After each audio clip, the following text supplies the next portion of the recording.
আজকে আমি রান্না করব। দেখেন, শিং মাছের মাথাগুলা কেটে ধুয়ে পরিষ্কার করে রেখেছি। এগুলা দিয়ে আজকে সসিন্দা রান্না করব। সসিন্দার আলুও কেটে ধুয়ে পরিষ্কার করে রেখেছি। তো আসসালামু আলাইকুম, সবাই কেমন আছেন? আলহামদুলিল্লাহ আমি ভালো আছি। তো এখানে আমি পাতিল বসিয়ে দিয়েছি চুলার উপরে। এখন আমি তেল দিয়ে দিচ্ছি পাতিলের ভিতরে। এখন দিয়ে আমি এখানে পেঁয়াজ কুচি দিয়ে দিচ্ছি, সাথে মাছের মাথাগুলা দিয়ে দিলাম, সাথে দিয়ে দিচ্ছি আদা রসুন পেস্ট করা। ওগুলো একটু পানি পানি হয়ে গেছে, এর জন্য একটু দিয়ে দিলাম। পেস্টগুলো দিয়ে দিচ্ছি, যে একটু বেশি করে দিয়ে দিলাম। চুলার আগুনটা আমি একটু বাড়িয়ে দিয়েছি। এখানে আমি এখন শুকনা মশলাগুলো এখন আমি দিয়ে দেব সবগুলো একসাথে। প্রথমে দিয়ে দিচ্ছি আমি হলুদের গুঁড়া 1 চামচ, মরিচের গুঁড়া 1 চামচ দিয়ে দিলাম, বেশি ঝাল দেবো না। এখন দিয়ে দিচ্ছি একটু জিরা ধনিয়ার গুঁড়া 1 চামচ জিরা ধনিয়ার গুঁড়া।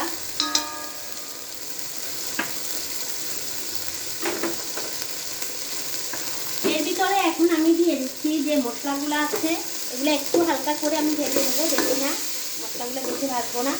একসাথে সবগুলো কষিয়ে নেব। এখন সবজিগুলো দিয়ে দিলাম, কেটে ধুয়ে রাখছি সেগুলো দিয়ে দিলাম।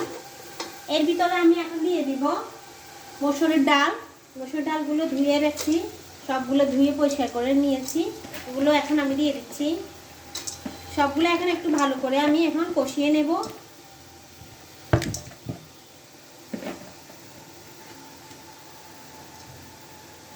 আজকে জুম্মার দিন, সবাইকে জুম্মা মোবারক। জুম্মার দিনে যাই দোয়া করবেন সবই কিন্তু কবুল হয়ে যাবে। এখন সবগুলা ভালো করে আমি একটু কষিয়ে নেব। এখন আমি একটা ঢাকনা দিয়ে দেব। এখন আমি একটু ঢাকনা দিয়ে দিলাম। এখন ঢাকনাটা উঠালাম। দেখেন অনেক সুন্দরভাবে কিন্তু আমার তরকারিগুলো সবজিগুলা মানে কষানো হচ্ছে। এখন একটা হাদিস শোনাচ্ছি আমি। হযরত সাদ্দাত রাদিয়াল্লাহু হইতে বর্ণিত, রাসূল সাল্লাল্লাহু আলাইহি ওয়াসাল্লাম ইরশাদ করিয়াছেন যে বুদ্ধিমান ওই ব্যক্তি যে নিজের নফসের হিসাব লইতে থাকে এবং মৃত্যুর পরবর্তী জীবনের জন্য আমল করে। সুবহানাল্লাহ। আর বোকা ওই ব্যক্তি যে নফসের খায়সাত মোতাবেক চলে এবং আল্লাহর প্রতি আশা রাখে যে আল্লাহ তাআলা বড় ক্ষমাশীল। সুবহানাল্লাহ সুবহানাল্লাহ। অবশ্যই আল্লাহ তাআলা বড় ক্ষমাশীল। তারপরেও আমাদের আখিরাতের জন্য আমাদের কাজ করতে হবে, যে আল্লাহ তাআলা আমাদের যে হুকুমগুলো করেছেন অবশ্যই আমাদের সেই হুকুমগুলা মেনে চলতে হবে। এখন আমি আরেকটু কষিয়ে এখন ঝোল দিয়ে দেব। এখন আমি ঢাকনাটা উঠাবো, দেখি কেমন হয়েছে। মাশাআল্লাহ খুব সুন্দরভাবে কষানোটা হয়ে গেছে। এখন আমি পানি দিয়ে দেব, পরিমাণ মতো একটু ঝোল দিয়ে দিলাম, আলুটা সিদ্ধ হওয়ার জন্য, সবজিগুলো সিদ্ধ হওয়ার জন্য। ব্যাস, আর কিছুই দেব না। এর ভিতরে আমি একটু লাড়ি দিই সুন্দর করে।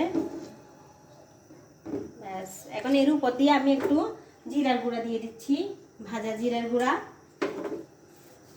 ভাজা জিরার গুঁড়া যখন লাস্টে দেবেন খেতে দারুণ লাগে, গ্রানটা আসে।